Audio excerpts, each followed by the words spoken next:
आप श्लोक समझ सकते हैं, एक श्रुति आती है वहाँ पर, जो कहा जाता है कि ओम पूर्णमदं पूर्णमिदं पूर्णात् पूर्णमुदच्यते पूर्णस्याय पूर्णमादाय पूर्णमेवावशिष्यते। ओम शांति शांति शांति।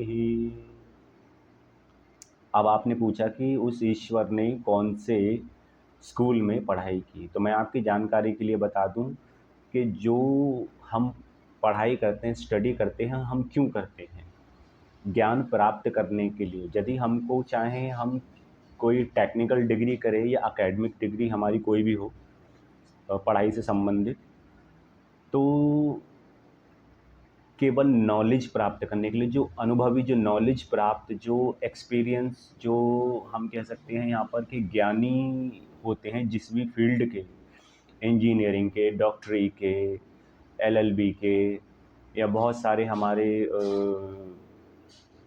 टेक्निकल कोर्सेज़ हैं और एकेडमिक भी जो शिक्षा से संबंधित हैं, तो हम उन ज्ञानियों से ज्ञान प्राप्त करते हैं और एक संस्था में वहाँ से एक प्रमाण पत्र हासिल होता है जिसको हम डिग्री कहते हैं, या कोई भी हम कोर्स करते हैं। तो क्यों करते हैं? केवल ज्ञान प्राप्त करने, हम अनुभवी हो जाएं, हमें उसका ज्ञान मिल जाए और हम अपनी जो भी भरण पोषण है उससे सेवा दे सकें और कहीं से अपने घर चलाने के लिए कुछ धन अर्जित कर सकें, प्राप्त कर सकें। तो उस ईश्वर ने जब यह रचना की है और इस उस संपूर्ण में से यह संपूर्ण ब्रह्मांड, यानी कि पूर्ण प्रकृति, पूर्ण ब्रह्मांड उस पूर्ण ब्रह्म में से निकल गया, तब भी उसके ऊपर लेश मात्र भी कोई असर नहीं होता है, कुछ अंतर नहीं पड़ता है उसके ऊपर, क्योंकि वह पूर्ण है। आपने कहा कि किसी स्कूल में पढ़ाई की, तो वो ज्ञान में परिपूर्ण है। जिसने रचना की है उस के द्वारा जो भी हमको, जो हमारे सर्वप्रथम हम माने तो वेद अपौरुषीय हैं, किसी ऋषि मुनि ने नहीं लिखे हैं।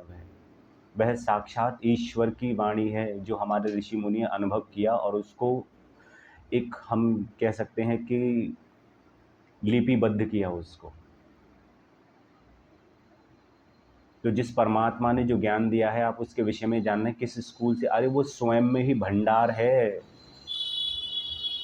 और इतना कुछ उसमें से निकल जाने के बाद भी उसके ऊपर लेस मात्र भी अंतर नहीं पड़ता है।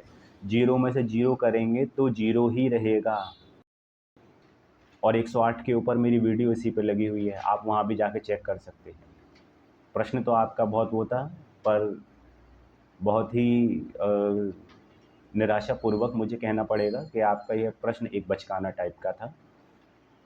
तो आप भी, मैं आपसे बस यही आग्रह करूँगा कि इस प्रकार के प्रश्नों का कोई भी तर्क नहीं होता है, कोई अर्थ नहीं होता है, ये तर्क नहीं कुतर्क होते हैं। तो आशा करता हूँ कि जो आपने प्रश्न किया उसका मैंने इसी एक श्रुति के भीतर ही आपको उत्तर देने का प्रयास किया है, क्योंकि परम तत्व है वह जिसने संपूर्ण ब्रह्मांड की रचना की है।